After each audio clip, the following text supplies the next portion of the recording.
Un monument al comediei, irezistibil, atât de simpatic încât îți vine să-l iei acasă. Rămâne el însuși în fiecare rol, știe și el acest lucru. Un extraordinar, fabulos actor de comedie care se luptă cu propria ei popularitate. În această seară, trofeul superlativelor VIP la categoria excelență îi revine lui Alexandru Arșinel, directorul Teatrului de Revistă Constantin Tănase, pentru activitatea artistică prodigioasă dedicată teatrului românesc, pentru o viață de om exemplară dăruită înțelegerii și apropierii dintre oameni.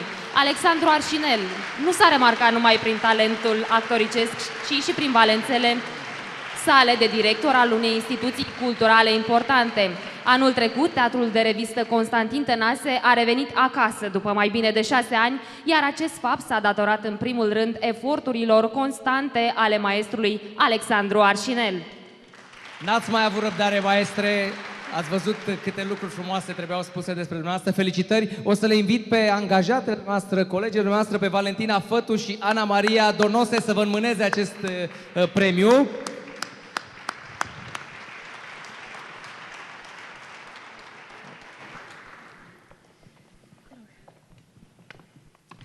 Bună seara tuturor! Ana, noi suntem aici ca să înmânăm un premiu celui pe care îl numim în calitate de angajate. Celui pe care îl numim în culisele Teatrului de Revistă Constantin Tănase, Cezarul. Da, de-aia zicem foarte simplu și să nu vă mai plictisim, că ori mai avea oamenii multe de zis, să dăm Cezarului ce al Cezarului. Ave Cezar!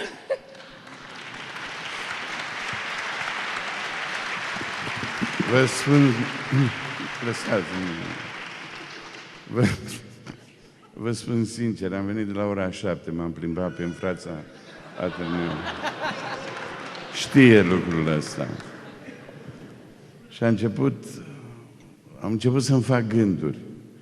O să iau și eu ceva aici, o să mă lipesc la ceva. Au venit, m-au intervievat pe jos câteva fete. Vă felicitez, zic, dar pentru ce? Cred că am greșit, nu trebuia să vă spun. Mă rog. După aia au început strigările. Sigur, oameni extraordinari pe care eu îi iubesc, îi apreciez.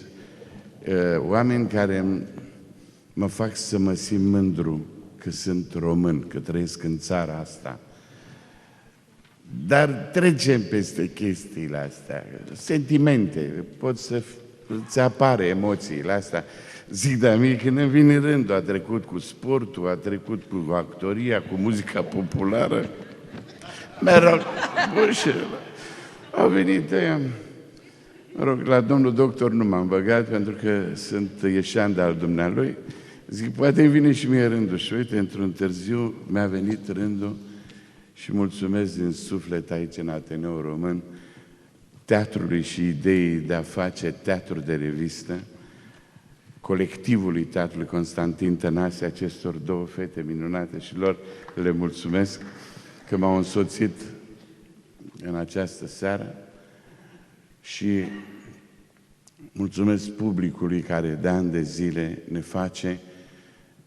ne dă posibilitatea să nu fim desființați așa cum au fost desființate teatre în România sau așa cum s-a încercat la un moment dat să eliberăm bugetul României începând cu artiștii neamului.